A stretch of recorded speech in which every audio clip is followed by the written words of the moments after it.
Well, hi. Welcome back to the garden. Today is Saturday, January 14th, and you know what that means. You in review. This is where we spend as much time of this episode going to you and your garden and helping you celebrate your successes. Now, it took it a little while to warm up today, but as it continues to warm up, it's not going to freeze tonight, so we're going to open everything up, take a look, see what we got. Riley had his stitches out and his ears healed up nicely. Good boy. And the amount of flowers are just amazing. I'm tempted to take that last lemon off. And not to be outdone, look at the flowers on this orange. So come on, let's see what we got. Well, so far it looks pretty good. And it got down to 22 degrees both nights.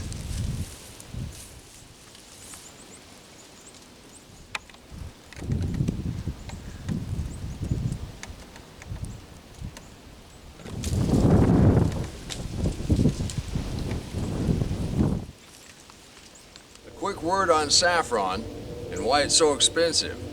Now, saffron comes from a specific kind of crocus, and it is the saffron crocus, and we planted a little bit right here. We got lucky to run across some. Don't use any other crocus. A lot of them are very poisonous, but that's why saffron is so rare and so expensive.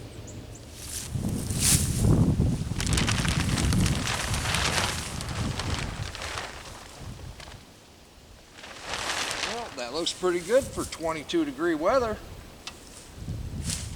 Let's go on down to Florida and see a garden that's had some warmth and some sun.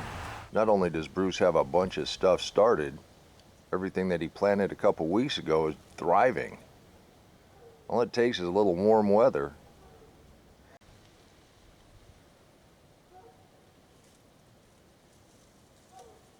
And when you have all things pineapple in one bed, how do you add?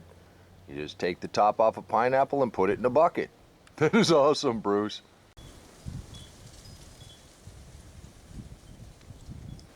Bruce, we look forward to seeing you harvest the onions and the garlic, along with how your garden's going to grow this spring. Thank you. It's always amazing to see how fast things grow. Bruce, this is just absolutely fantastic. Bruce has been a longtime friend of this channel, and I didn't know he started a business around moringa. If you're not familiar with that tree, please check out the link in the description box below. But let's go ahead and look at what we have in the totes. With just the amount of condensation we have on these, shows just how warm they get. Now I do have to move these leaves back. I did kind of insulate these. Well, look at that. I think we lost 3 right here of these new seedlings, probably because of the snow that fell on them.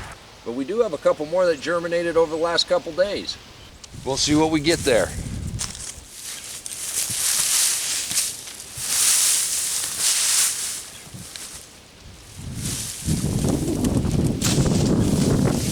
Our choys are doing good. The chives still haven't come up yet, but I wouldn't really expect them to come up for a little bit. And right here, we've got some Swiss chard coming up. Spring is coming, and I've had several messages about seed catalogs and how nice they are to go through and their wish lists.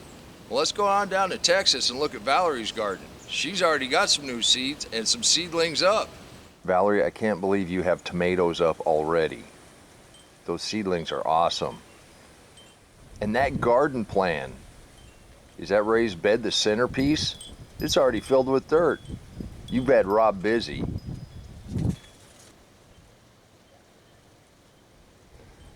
I'm not going to say where the potatoes and onions came from, but I think it's a box store with the color scheme of orange. Valerie, Rob, thank you. Valerie, as always, thank you. That was very inspirational.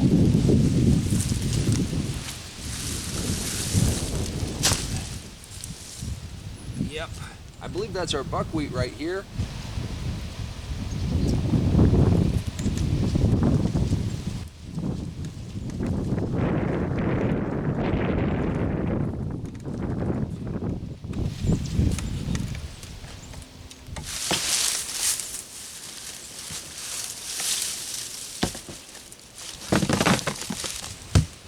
Purple lettuce is growing good.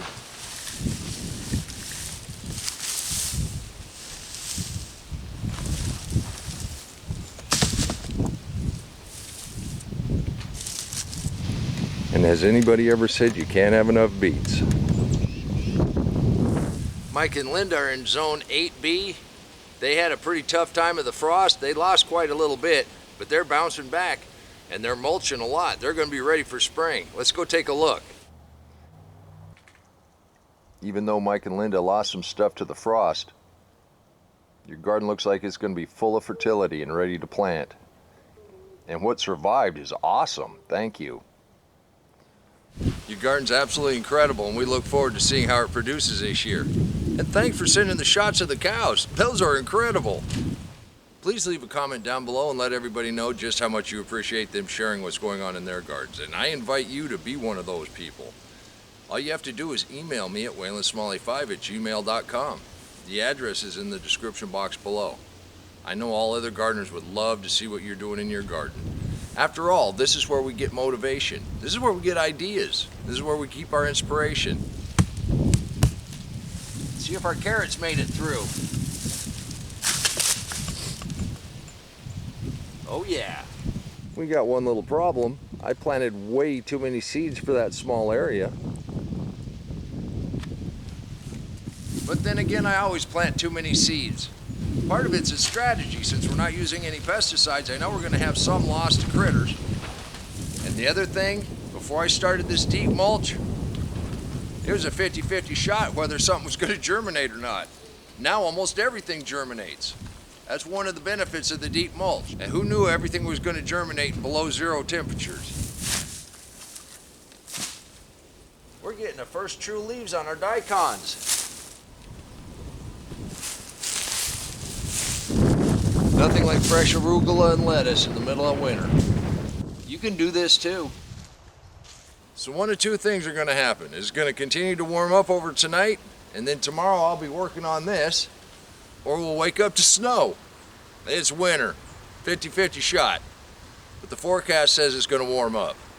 Oh yeah, the garlic I snuck out of my wife's kitchen is growing just fine. Now I am going to have to do something with this greenhouse. I hope you join me for that. If you're interested in starting your garden a little early this year, click that link, and that link. I'll show you what we planted in December, I'll show you how to build a cold frame, and I'll show you about mulch. You can do this too. And remember, until next time, take care of yourself, take care of your family, and God bless you. Come on, let's plant. Let's go plant garden.